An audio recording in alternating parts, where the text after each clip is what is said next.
ल अब सुरु गरौँ है त 6 नम्बरको बी अस्ति हामीले पोइन्ट्स अफ ट्राइसेक्सन भन्ने गरिसकेपछि आज हामी क्वेशन नम्बर 7 मा गयौं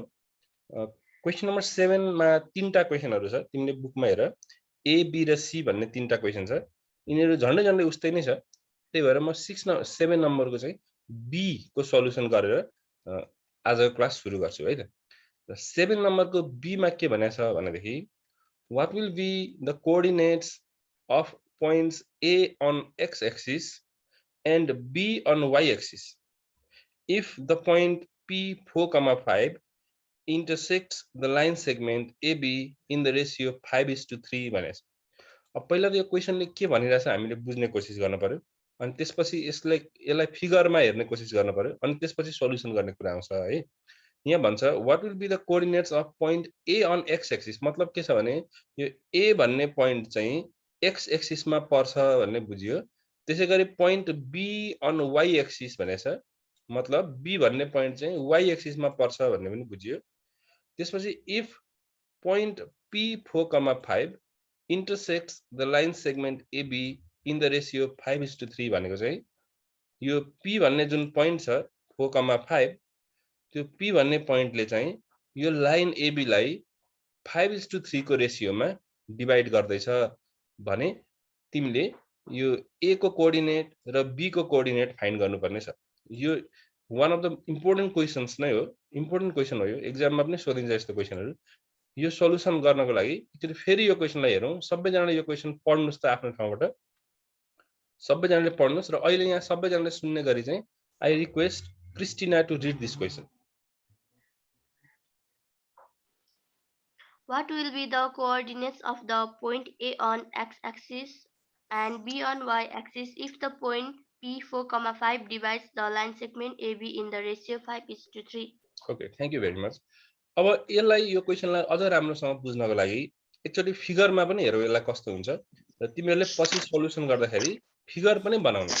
है। सल्युसनमा फिगर पनि बनाएर सल्युसन गर्ने है त। ल फिगर कस्तो हुन्छ भने हेर यो एउटा x एक्सिस भयो, यो होरिजन्टल एक्सिसलाई हामी x एक्सिस भन्छौं र यसलाई y एक्सिस भन्छौं। यहाँसम्म त हामीले बुझेको छौं x एक्सिस र y एक्सिस छ हेर है। अब एउटा लाइन छ, यो लाइन भयो, यो लाइनले चाहिँ x एक्सिसलाई पनि कट गरेको छ र y एक्सिसलाई पनि कट गरेको छ हैन। x र y दुईटै एक्सिसलाई यसले के गरेको छ त कट गरेको छ। x एक्सिसलाई यसले यहाँनेर कट गरेको देखियो, y एक्सिसलाई यसले यहाँनेर कट गरेको देखियो। यो त क्लियर छ। अब तिमीले के एज्युम गर्नुपर्छ भनेदेखि जुन x एक्सिसलाई कट गरेको यो पोइन्ट छ त्यो पोइन्टको नाम A हो है। x एक्सिसमा पर्छ नि त point A, point A on x axis भनेछ। त्यसैगरी जुन यो y एक्सिसमा कट गरेको पोइन्ट छ त्यो पोइन्टको नाम चाहिँ B हो किनभने पोइन्ट B चाहिँ कहाँ पर्छ भनेछ त क्वेशनमा हामीलाई y एक्सिसमा पर्छ भनेछ। यो क्वेशनमा दिएको कुरा भयो। अब हामीलाई के कुरा थाहा हुन पर्छ भने नि यो x एक्सिस जुन छ तिमीले हेर यो एक्सिसमा त यो x एक्सिसमा त जति पनि पोइन्ट्सहरु होलान्, धेरै पोइन्ट्सहरु होलान्। हामीले एउटा A भन्ने पोइन्टलाई मात्र लिएको हो। यहाँ त अरु पोइन्टहरु पनि छन्, कति धेरै पोइन्टहरु छन्। तर यो सबै पोइन्टहरुको एउटा नेचर हुन्छ। x एक्सिसमा जति पनि पोइन्टहरु परेका छन् ती पोइन्टहरुको y कोअर्डिनेट हुन्छ नि, पछाडीको कोअर्डिनेट जुन हुन्छ त्यो चाहिँ जहिले पनि 0 हुन्छ। x एक्सिसमा कुनै पनि पोइन्ट परेको छ भने त्यो पोइन्टको कोअर्डिनेट हामीलाई थाहा छ, कोअर्डिनेटमा दुईटा नम्बरहरु हुन्छ जस्तो 2,3 1,4 यस्तो दुईटा कोअर्डिनेट्सहरु हुन्छ। तर त्यो पोइन्ट यदि x एक्सिसमा छ भने चाहिँ त्यो पोइन्टको y कोअर्डिनेट इज अलवेज 0 है। यो नियम नै हो, रुल नै हो। x एक्सिसमा कुनै पोइन्ट छ भने त्यसको y कोअर्डिनेट के हुन्छ 0 हुन्छ। इन द सेम वे कुनै पोइन्ट चाहिँ यदि y एक्सिसमा परेको छ भने यो y एक्सिसमा पनि एउटा हामीले b भन्ने पोइन्ट लिएका छौं, अरु धेरै पोइन्टहरु हुन सक्छन्। अब y एक्सिसमा जुनसुकै पोइन्ट भए पनि त्यसको x कोअर्डिनेट अथवा फर्स्टको कोअर्डिनेट चाहिँ जहिले पनि 0 हुन्छ। पछाडीको कोअर्डिनेट चाहिँ फरक पर्न सक्छ। जस्तो यो हुन सक्छ 0,1 0,2 0,3 0,4 मतलब अगाडीको कोअर्डिनेट जहिले पनि 0 नै हुन्छ। हामीले के गर्नुपर्ने छ भने A र B दुईटा पोइन्टको कोअर्डिनेट्स फाइन्ड गर्नुपर्ने छ। अब योलाई मैले A भनेको छु, यसलाई मैले B भनेको छु हैन। र यो लाइनमा एउटा P भन्ने पोइन्ट पनि छ, क्वेशनमा भनेको छ there is a point P 4,5 and this point 4,5 divides the line, यो एबी भन्ने लाइनलाई यसले सर्टेन रेसियोमा डिभाइड गर्छ भनेको छ। कुन रेसियो भनेको छ भन्नुस् त, what is the ratio given, कुन रेसियोमा डिभाइड गर्छ भनेको छ। यो P4,5 भन्ने जुन पोइन्ट मैले यहाँ राखेँ त्यसले यो लाइनलाई कुन रेसियोमा डिभाइड गर्छ त भने 5:3 को रेसियोमा। 5:3 भन्ने रेसियोमा डिभाइड गर्छ भनेको मिनिङ चाहिँ के हो त, त्यसको अर्थ चाहिँ के हो त भन्दाखेरि यो लाइनलाई यतापट्टि 5 भाग है र यतापट्टि 3 भाग पर्ने गरी यो पोइन्ट पी ले डिभाइड गर्छ भने हो। बराबरी दुईतिर पर्यो भने त यो मिड पोइन्ट भइहाल्छ पी। अहिले मिड पोइन्ट भनेको छैन, मिड पोइन्ट भनेको भए यता र यता बराबरी हुने थियो। यहाँ चाहिँ there is certain ratio given to us, the ratio is 5:3। त्यसको के मतलब भयो भने यतापट्टि 5 पार्ट्स र यतापट्टि 3 पार्ट्स हुने गरी डिभाइड गरेको छ भने हो। रेसियो दिने बित्तिकै हामीले सेक्सन फर्मुला युज गर्छौं र सेक्सन फर्मुला अनुसार चाहिँ m1 र m2 भन्नुपर्छ हामीले। Value of m1 is 5 and value of m2 is 3 भन्ने हुन्छ। र अघि मैले भनेको जस्तै जुन ए र बी भन्ने दुईटा पोइन्ट्सहरु छ, अब सोलुसन गर्दाखेरि चाहिँ हामीले लेट गर्नु पर्यो नि त, हामीले पोइन्ट ए र बी फाइन्ड गर्ने हो। पोइन्ट ए र बी फाइन्ड गर्दा यहाँ मैले के लेखेको छु भनेदेखि तिमीहरूले पनि यसरी नै लेख्नु पर्छ, let the coordinates of point A and B B a,0 and 0,b respectively. मतलब ए भन्ने पोइन्टको कोअर्डिनेट यो हो र बी भन्ने पोइन्टको कोअर्डिनेट यो हो भनेर मैले लेट गरेँ। यसमा अगाडिको कोअर्डिनेट मलाई थाहा छैन, त्यही भएर ए भनेर लेखेँ। तर पछाडिको कोअर्डिनेट त जहिले पनि 0 नै हुन्छ, त्यही भएर मैले 0 लेखेँ। किन जहिले पनि 0 हुन्छ त भन्दाखेरि यो ए भन्ने पोइन्ट कहाँ पर्छ त, एक्स एक्सिसमा पर्छ। In the same way B भन्ने पोइन्ट चाहिँ वाई एक्सिसमा पर्छ। वाई एक्सिसमा पर्ने बित्तिकै यसको अगाडिको कोअर्डिनेट चाहिँ मलाई थाहा हुन्छ 0 नै हो, तर पछाडिको चाहिँ जति पनि हुन सक्छ, त्यही भएर मैले यहाँ बी भनेर लेखेको छु। यो ए को कोअर्डिनेट भयो a,0 र बी भन्ने पोइन्टको कोअर्डिनेट के भयो त 0,b। यसरी मैले दुईटा कोअर्डिनेटहरु लेट गर्ने र मैले फाइन्ड गर्नुपर्ने पनि यो नै हो। जस्तो a को भ्यालु यदि 5 आएछ भने त्यतिखेर यो a को यो स्मल a को भ्यालु 5 आएछ भने अब पोइन्ट a को कोअर्डिनेट कति हुन्छ र हामीले भन्दाखेरि 5,0 भन्नुपर्छ। अब मानौ यो b स्मल b को भ्यालु चाहिँ -2 आएछ भने त्यतिखेर यो b भन्ने पोइन्टको कोअर्डिनेट हामीले लेख्दा चाहिँ 0,-2 लेख्नुपर्ने हुन्छ। यसरी हामी अब कोअर्डिनेट फाइन्ड गर्नेतिर अगाडि बढ्छौं है। र सजिलो छ यो, पहिला हामीले लेट गर्यौं a भन्ने पोइन्टको कोअर्डिनेटलाई हामीले के लेट गर्यौं भने त a को कोअर्डिनेटलाई के लेट गर्यौं हामीले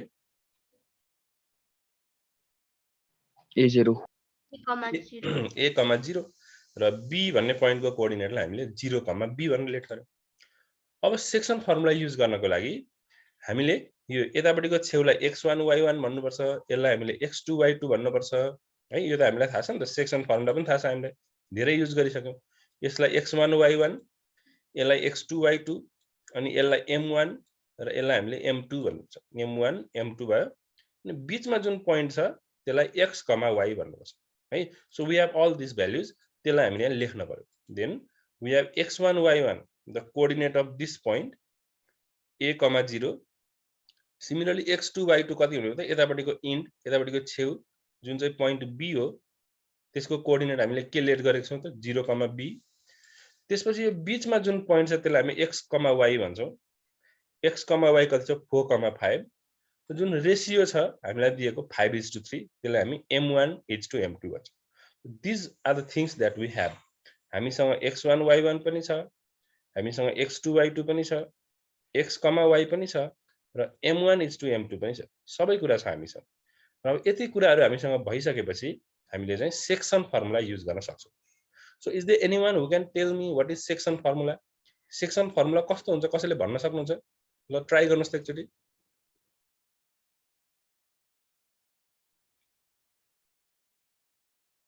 अलिकति लामो छ हैन, तर हामीले धेरैचोटि प्रयोग गरिसकेका छौं, हामीले धेरैचोटि युज गरेका छौं। So you must know the formula, that is x, y is equal to m1 plus m2 x1 and m1 plus m2. Okay, then m1 y2 plus m2 y1 by m1 plus m2. Very good, thank you Nitesh Chaudhary. Hey, m1 x2 plus m2 x1 by m1 plus m2, m1 y2 plus m2 y1 by m1 plus m2. So we have this formula, and यो फर्मुलामा जति पनि टर्म्सहरु छ नि, m1 छ, x2 छ, x, y छ, यो सबै भ्यालुहरु हामीसँग यहाँ केही न केही छ अब यो फर्मुलामा हामीसँग भएका भ्यालुहरुलाई राख्ने हो हामीले हैन विदाउट मेकिङ मिस्टेक्स केयरफुल्ली हामीले हामीसँग अवेलेबल भएको भ्यालुहरुलाई यो फर्मुलामा राख्न पर्यो राख्दाखेरि जस्तो x र y भएको ठाउँमा के राख्नु पर्यो 4 र 5 4, 5 भयो हेरौँ है m1 भएको ठाउँमा 5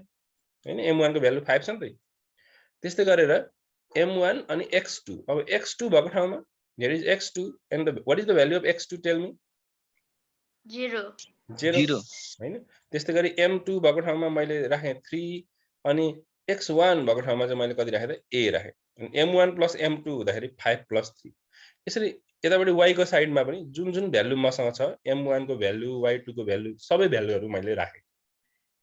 यसरी भ्यालु राखिसकेपछि अब पालो आयो यसलाई क्याल्कुलेट गर्ने हैन मल्टिप्लाई गर्नुपर्ने छ भने मल्टिप्लाई गर्ने अरु के गर्न सकिन्छ गर्न सकियो भेरी सिम्पल छ यो 5 * 0 गर्यो भने कति हुन्छ भन्नुस् त कुनै पनि नम्बरलाई हामीले 0 सँग मल्टिप्लाई गर्दाखेरि त 0 नै हुन्छ सो 5 * 0 इज 0 यो त 0 भयो यतापटि 3 * a गर्दाखेरि के हुन्छ 3a हुन्छ यहाँ 5 + 3 गर्दाखेरि के हुन्छ 8 हुन्छ यो 5 * b गर्दाखेरि के हुन्छ व्हाट इज 5 * 5b 5b हुन्छ 3 * 0 गर्दाखेरि 0 हुन्छ 0 प्लस 0 मा प्लस हुनु भनेको त केही पनि मतलब भएन 0 त नभए जस्तै हो अनि 5 + 3 गर्यो भने 8 हुन्छ है यो कुरा यो क्याल्कुलेसनलाई लेख्दाखेरि कस्तो देखिन्छ होला त भनेदेखि यस्तो हुने भयो हेर्नु त एकचोटी फेरि है अगाडिबाट कन्फ्युजन नहोस् 4,5 छ अनि यो 0 भइहाल्यो यहाँ बाँकी रह्यो 3a/8 यतापटि 5b/8 है 4,5 = 3a/8 हो यो 5b/8 हो सो त्यो लेखियो 4,5 = 3a/8 and 5b/8 हैन त हामीले ट्राई के गरिराछौं भने यो a भन्ने पोइन्ट र यो b भन्ने पोइन्टको कोअर्डिनेट कति हो भनेर फाइन्ड गर्ने ट्राई गरिराछौं यो a र यो b को कोअर्डिनेट फाइन्ड गर्नको लागि हामीले यो स्मल a र स्मल b को भ्यालु चाहिन्छ अब हामी यो स्टेटमा पुगेका छौं यो स्टेजमा पुगेका छौं यसपछि चाहिँ तिमीले के गर्नुपर्छ के बुझ्न पर्छ भने यो यतापटि 4,5 छ यतापटि छ 3a/8 and 5b/8 है र बीचमा छ इज इक्वल टु यसको मतलब के हुन्छ भने यो अगाडि जुन 4 छ त्यो अगाडिकै कोअर्डिनेटसँग इक्वल हुन्छ र पछाडी 5 छ भने यो पछाडीकै नम्बरसँग इक्वल हुन्छ अर्थात x coordinate will be equal to the x coordinate and y coordinate which is 5 here will be equal to the y coordinate x coordinate चाहिँ x coordinate सँग इक्वल हुन्छ y coordinate y सँग equal हुन्छ है यसलाई equate गर्न सकिन्छ compare गर्न सकिन्छ र त्यसबाट यदि अगाडिको कोअर्डिनेटलाई कम्पेयर गर्यो तिमीले भने a को भ्यालु आउँछ पछाडीको भ्यालुलाई कम्पेयर गर्यो भने b को भ्यालु आउँछ हामीलाई त दुईटै चाहिएको छ भने तिमीले के लेख्ने अब यसपछि भने जहिले पनि कम्पेयरिङ द करेस्पोन्डिङ कोअर्डिनेट्स के लेखे मैले यहाँ कम्पेयरिङ द करेस्पोन्डिङ कोअर्डिनेट्स भनेको अगाडिकोलाई अगाडिकैसँग कम्पेयर गरौँ र पछाडीको 5 जुन छ त्यसलाई यतापटि भएको पछाडीकै कोअर्डिनेटसँग कम्पेयर गरौँ भन्न खोजे करेस्पोन्डिङ कोअर्डिनेट्स भनेको त्यो हो हेर त कम्पेयर गर्दाखेरि अब 4 = के लेख्नु पर्छ मैले भन्न त 3a/8 एक्ज्याक्टली 4 = मैले लेख्न मिल्ने भयो 3a/8 from this I can calculate the value of a यसलाई क्रस गुणन गर्यो भने क्रस मल्टिप्लाई गर्यो भने 8 गोज देयर 4 को मुनि केही छैन भने 1 छ 3a * 1 गर्दा 3a 8 * 4 गर्दा 32 हुने भयो हैन यसलाई क्रस मल्टिप्लाई गरेर हेरौं कस्तो रिजल्ट आउँछ क्रस मल्टिप्लाई गर्दाखेरि 3a = 32 भयो I think you can understand this 3a = 32 अब हामीलाई त a को भ्यालु चाहिएको भने a को भ्यालु कति आयो त यो 3 लाई लगेर डिवाइड गरौँ यतापटि ल्याएर 32/3 भयो this is the value of a we have got first पोइन्टलाई कम्पेयर गर्यौं हामीले र a को भ्यालु फाइन्ड गर्यौं अब b को भ्यालु फाइन्ड गर्नको लागि सेकेन्डको पोइन्टलाई कम्पेयर गर्नु पर्यो हैन सिमिलर प्रोसेस 5 = चाहिँ के लेख्न मिल्यो त 5b/8 अनि यसलाई पनि त क्रस मल्टिप्लाई गर्न सकिन्छ यो 5 बाइ केही छैन भने 1 छ अनि क्रस मल्टिप्लाई गर्यो भने 5b = 8 5 जा 40 हुन्छ 5b = 40 हुने हो हैन त्यसबाट हामी b को भ्यालु फाइन्ड गर्न सक्छौं b को भ्यालु फाइन्ड गर्नको लागि यो 5 लाई लगेर यतापटि डिवाइड गर्नु पर्यो हामीलाई थाहा छ 40 लाई 5 ले डिवाइड गर्यो भने चाहिँ कति आउँछ 8 आउँछ है 8 5 जा 40 हो नि त so value of b is 8 in this way हामीले a को भ्यालु र b को भ्यालु चाहिँ फाइन्ड गर्यौं हामीलाई के चाहिएको थियो यो a भन्ने पोइन्टको कोअर्डिनेट चाहिएको थियो यसलाई हामीले सुरुमा के भनेर एज्युम गरेको थियो भने a, 0 भनेर मानेको थियो a, 0 भनेर मानेको थियो अब a को भ्यालु आयो a को भ्यालु कति आयो त 32/3 भने हामीले अब यसको यो a भन्ने पोइन्टको कोअर्डिनेट के लेख्न मिल्ने भयो we can tell it 32/3, 0 that is the coordinate of point A त्यसैगरी जुन यो पोइन्ट B छ हामीले यसको पनि कोअर्डिनेट चाहिएको थियो यसलाई हामीले के भनेर लेट गरेको थियो सुरुमा भन्नु त यसलाई हामीले लेट गरेको थियो 0, B भनेर लेट गरेको थियो अब B को भ्यालु त आइसक्यो कति आयो त B को भ्यालु 8 आयो दैट मीन्स यो B भन्ने पोइन्टको कोअर्डिनेट चाहिँ के रहेछ ल भन्नुस् त what is the coordinate of point B 0,8 0,8 यसरी हामीले A र B को भ्यालु फाइन्ड गरिसकेपछि सजिलैसँग पोइन्ट A र पोइन्ट B का कोअर्डिनेट्सहरु के हुन्छ भनेर थाहा पायौं र त्यसलाई हामीले यसरी लेख्न पर्छ so the required coordinates are A 32/3, 0 A को कोअर्डिनेट त्यो भयो एन्ड B 0,8 यसरी हामीले रिक्वायर्ड कोअर्डिनेट्सहरु फाइन्ड गर्यौं एकचोटी फेरि रिक्याप गरौं के गरियो हामीले अगाडिबाट हेरौं के थियो भन्दाखेरि यो क्वेशनमा हामीले A र B भन्ने पोइन्टको कोअर्डिनेट्स फाइन्ड गर्नुपर्ने थियो A लाई पनि हामीले लेट गर्यौं x एक्सिसमा पर्ने पोइन्टमा जहिले पनि y कोअर्डिनेट चाहिँ 0 हुन्छ त्यही भएर यसलाई हामीले a, 0 मान्यौं र b भन्ने पोइन्टलाई हामीले 0, b भनेर मान्यौं किनभने यो y एक्सिसमा भएको पोइन्टमा x कोअर्डिनेट 0 हुन्छ त्यसपछि हामीसँग सबै भ्यालुहरु भए x1 y1 x2 y2 x, y m1 m2 सबै कुरा भयो हामीले सेक्सन फर्मुला युज गर्यौं त्यसमा सबै भ्यालुहरु राख्यौं हामीले यसलाई क्याल्कुलेट गर्दाखेरि यति आयो अनि हामीले x कोअर्डिनेट र y कोअर्डिनेटलाई के गर्नु त कम्पेयर गर्नु कम्पेयर गर्दाखेरि आवश्यक भ्यालुहरु चाहिँ यसरी पत्ता लाग्यो र हामीलाई चाहिएको पोइन्ट थाहा पायौं है जसरी हामीले 7 नम्बरको अहिले क्वेशन गरेको छौं 7 नम्बरको B त्यसैगरी तिमीले A र C पनि गर्न सकिहाल्छ है यसमा केही समस्या भयो भने हामी अर्को क्लासमा पनि डिस्कस गर्छौं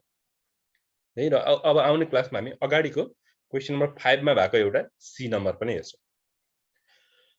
अहिलेको लागि चाहिँ we are going to move on to question number 8 and you can see it has more questions than others 8 नम्बरमा तिमीले हेर कतिवटा क्वेशन छ 6 वटा question I can see 6 questions here from A to F है there is in fact G also in your book G सम्म छ र अब सुरुमा चाहिँ यसमा हामीले एउटा मात्र गर्दैनौं दुईटा तीनटा क्वेशनहरु गर्छौं 8 नम्बरको चाहिँ फर्स्टमा हामी 8 नम्बरको A नै हेरौं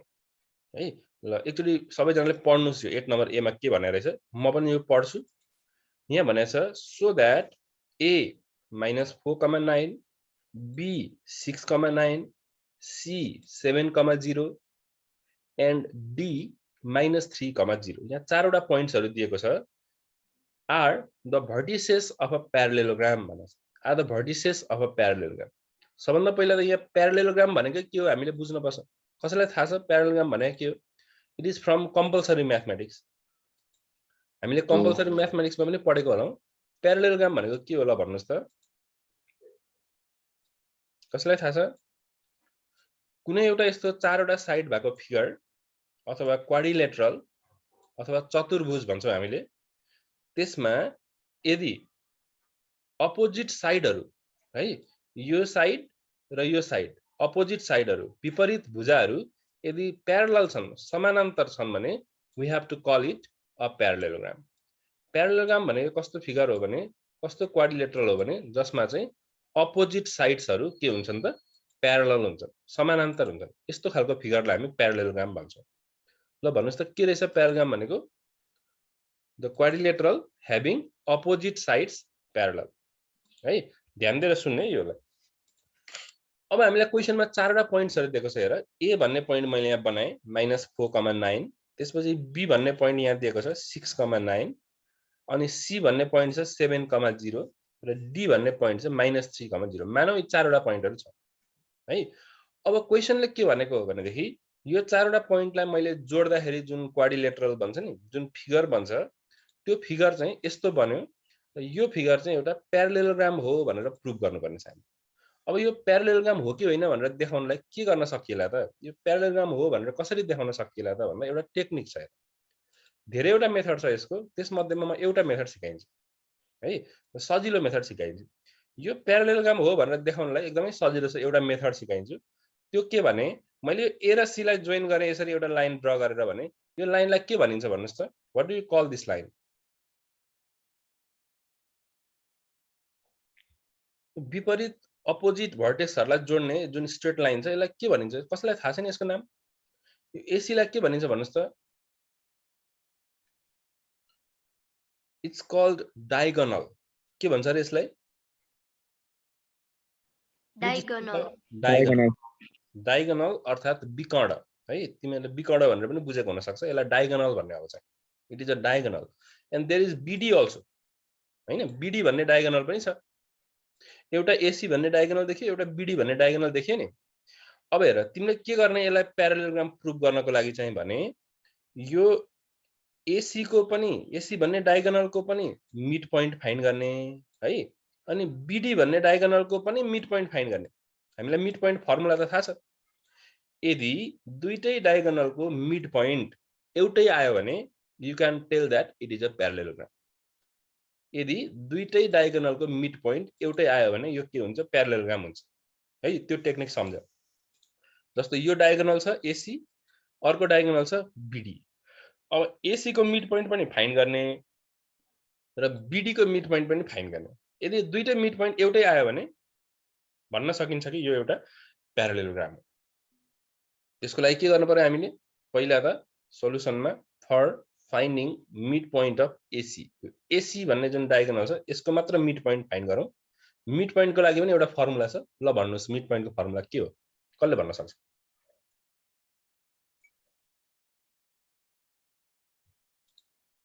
mid point formula is anybody you should know the formula formula त जान्न पर्यो नि x1 plus x2 by 2 y1 plus y2 by 2 भन्ने फर्मुला हुन्छ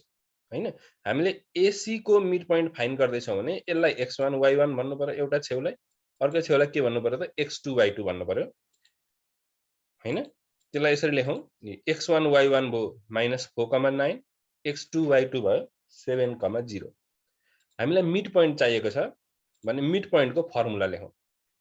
मिड पोइन्ट को फर्मुला हो x1 plus x2 by 2 y1 plus y2 by 2 अनि हामीसँग सबै भ्यालुहरु चारवटै छ भने यो भ्यालुहरु राखौं x1 भएको ठाउँमा कति राख्नु पर्यो त मैले -4 राख्नु पर्यो x2 भएको ठाउँमा 7 राख्नु पर्यो y1 भएको ठाउँमा 9 र y2 भएको ठाउँमा 0 राख्नु पर्यो यो भ्यालुहरु राखिसकेपछि मैले यो x, y फाइन्ड गर्न सक्छु र x, y भनेको नै मिड पोइन्ट हो कसको मिड पोइन्ट हो त एसी को मिड पोइन्ट हो अनि मैले फेरि त्यो सकिएपछि बीडी को पनि मिड पोइन्ट निकाल्छु यदि दुईटै मिड पोइन्ट सेम आयो भने मैले बुझ्छु कि यो त प्यारालेलोग्राम नै रहेछ त्यही कुरा मैले प्रुफ गर्नुपर्ने थियो प्यारालेलोग्राम भनेको समानान्तर चतुर्भुज हो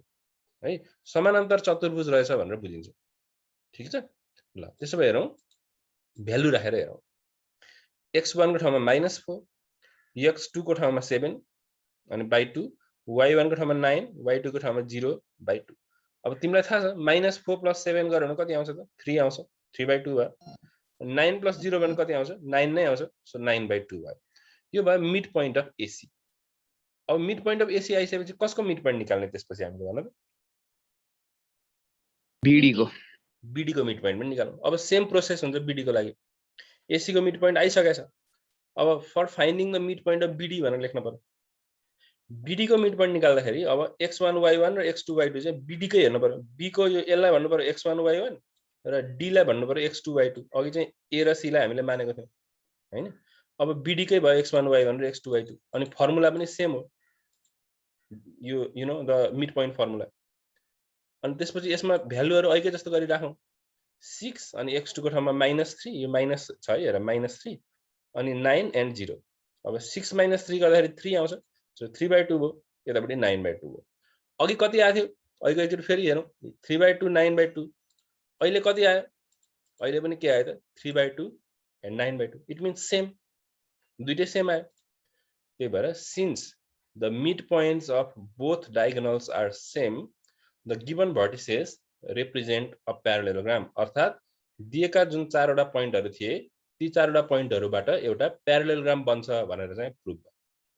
यसरी हामीले जुन भर्टेक्सहरु दिएको छ त्यसबाट हामीले प्यारालेलोग्राम प्रुफ गर्न सकिदो रहेछ ठीक छ यसमा के कन्फ्युजन रह्यो ल भन्नुस् त त्यस्तो केही छैन है, यो सजिलो छ। अब 8 नम्बरको बाँकी रहेको क्वेसनहरु चाहिँ हामी अर्को दिनको क्लासमा हेर्नुपर्छ होला।